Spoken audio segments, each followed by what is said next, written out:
कैसे हैं आप सभी? मैं आशा करती हूँ आप सभी स्वस्थ और प्रसन्न होंगे।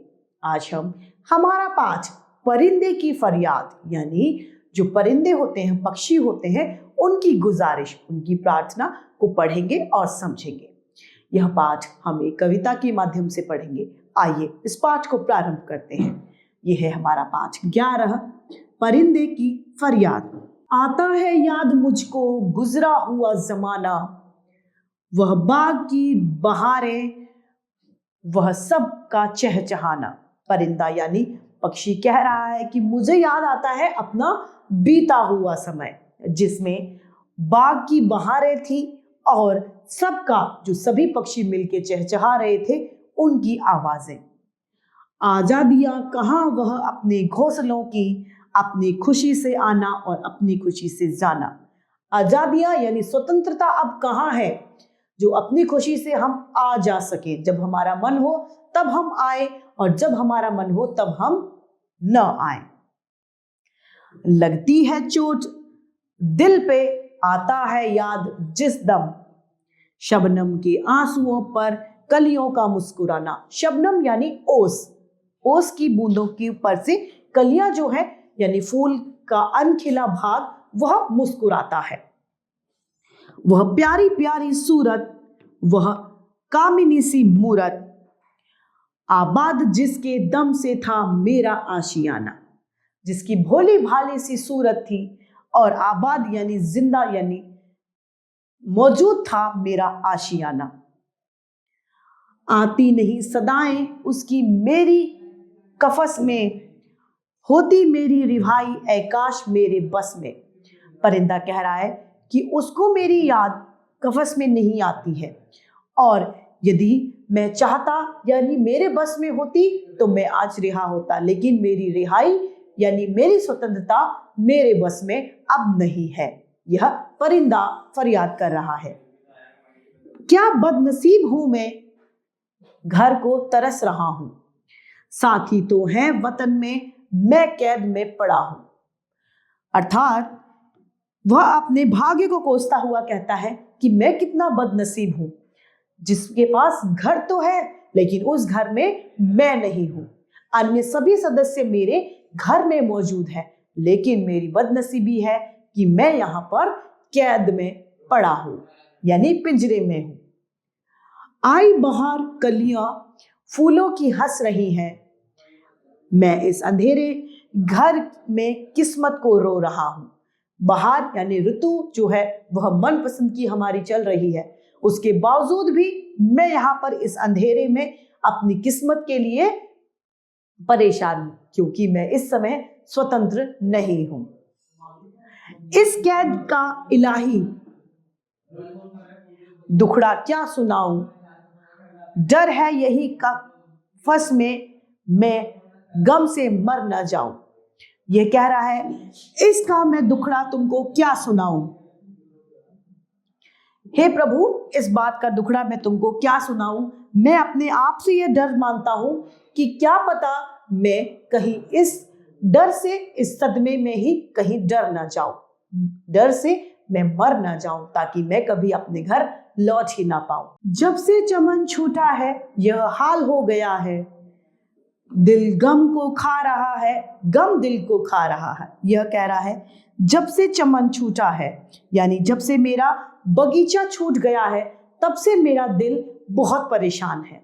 मेरे दिल में गम है और गम को मैं खा रहा हूं। गम मुझे धीरे धीरे खाता जा रहा है यानी नष्ट करता जा रहा है। गाना इसे समझ के खुश ना हो सुनने वाले, दुखते हुए दिलों की फरियाद यह सदा है। यह कहता है कोई भी यह बात सुनकर आप इसे गाना ना समझे, क्योंकि यह मेरी फरियाद यानी यह मेरा दुखड़ा है जो मैं आपको कह रहा हूं। आज मुझको कर दे ओ कैद करने वाले, आज मुझे क्या कर दे, आजाद कर दे कैद करने वाले, जिसने मुझे कैद किया है।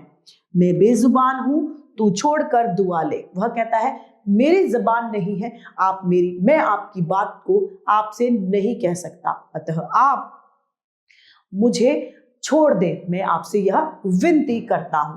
इस पाठ के रचयिता हैं अल्लामा इकबाल। पाठ की समाप्ति पर आइए इसके शब्दार्थ को हम देखते हैं। आजादियां अर्थात स्वतंत्रता, शबनम ओस, मुस्कुराना हंसना, आबाद बसा हुआ, आशियाना घोंसला, घर, सदाएं, सदाएं पुकारें, कफस यानी पिंजड़ा, रिहाई अर्थात मुक्ति, इलाही अर्थात प्रभु या ईश्वर, चमन अर्थात बगीचा, फरियाद यानी प्रार्थना, बेज़ुबां अर्थात मुंह या बिना बोले। अब है हमारा अभ्यास कार्य। निम्नलिखित प्रश्नों के उत्तर दीजिए। परिंदा किसका प्रतीक है? परिंदा यहां पर एक कैदी का प्रतीक है। परिंदा सब कुछ क्यों याद कर रहा है? परिंदा अपनी स्वतंत्रता को खो चुका है, वह दुखी है, अतः वह सब कुछ याद कर रहा है। दिल पर चोट कब लगती है? जब सामने वाला व्यक्ति किसी की व्यथा नहीं समझता, तब दिल पर चोट लगती है। कैदी को आजादी में क्या क्या सुख होते हैं? कैदी को आजादी में सुख होते हैं कि वह अपना घोंसला अपने हिसाब से बनाता है, बगीचे उसे याद आते हैं, बगीचों में घूमना, सबका चहचहाना, अपनी मर्जी से अपना जीवन जीना, जब मन हो जब घर जाना और जब मन हो तब घर से आना। स्वतंत्रता का जीवन में क्या महत्व है? स्वतंत्रता का जीवन में बहुत बड़ा महत्व है। यदि हम स्वतंत्र हैं तो अपने जीवन को अपने हिसाब से, अपनी खुशियों से जी सकते हैं। प्रश्न पहला, निम्नलिखित प्रश्नों के उत्तर लिखिए। क, परिंदे को क्या याद आता है? परिंदे को अपना बीता हुआ कल याद आता है। परिंदे को यहां कैद कर लिया गया है। परिंदे को कहां कैद कर लिया गया है? परिंदे को पिंजड़े में कैद कर लिया गया है। कैदी को क्या क्या याद आ रहा है? कैदी को अपना बीता हुआ समय, जिसमें वह बगीचे में डाल डाल पर घूमता था, अपनी मर्जी से घोंसले बनाता था, अपनी मर्जी से घर से आना जाना करता और अपनी जीवन व्यतीत करना याद आ रहा है। कैदी को डर है। कैदी को क्या डर है और कौन कौन से दुख है? कैदी को यह डर है कि वह कहीं इस गम में मर न जाए, और न मर जाएगा तो वह अपने घर नहीं जा पाएगा। कैदी की कैद करने वाले से क्या फरियाद है? कैदी की कैद करने वाले से यह फरियाद है कि वह मुझे कैद ना करे, क्योंकि मैं कैद करके स्वतंत्रता खो देता हूं और मैं बेजुबान हूं, अपनी बात आप तक रख भी नहीं सकता। प्रश्न दूसरा, पंक्तियां पूरी कीजिए यानी रिक्त स्थान भरिए। वह प्यारी प्यारी सूरत, वह कामिनी सी मूरत, आबाद जिसके दम से था मेरा आशियाना, आती नहीं सदाएं उसकी मेरी कफस में, होती मेरी रिहाई ऐ काश मेरे बस में। बहुविकल्पीय प्रश्न पहला, कैदी के वश में नहीं है गीत गाना, अपने दुख आजादी और सब पर नियंत्रण आजादी। दूसरा, कैदी स्वयं को बदनसीब कहता है क्योंकि उसका घर टूट गया है, उसका घर पराया हो गया है, उसे घर से निकल दिया गया है, उसे कैद कर लिया गया है, उसे कैद कर लिया गया है।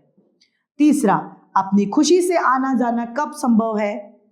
जब घोंसले में रहते हो, जब बाग में बहारे हो, गुजरे जमाने में, या जब आजाद हूं, जब आजाद हूं। चौथा, कौन बहार के कारण हंस रही हैं? फूलों की कलियां, रात की चांदनी, दिन का सवेरा या फूलों की खुशबू, फूलों की कलियां। पांचवा, प्रस्तुत कविता में चमन शब्द किसके लिए प्रयुक्त हुआ है? भारत को, फूलों को, कांटों को, या कैद खानों को, फूलों को। तो इस तरीके से हमारा यह पाठ समाप्त होता है। मैं आशा करती हूं आप सभी को यह पाठ भली भांति रूप से समझ में आया होगा। आज के लिए इतना ही, फिर मिलते हैं। धन्यवाद।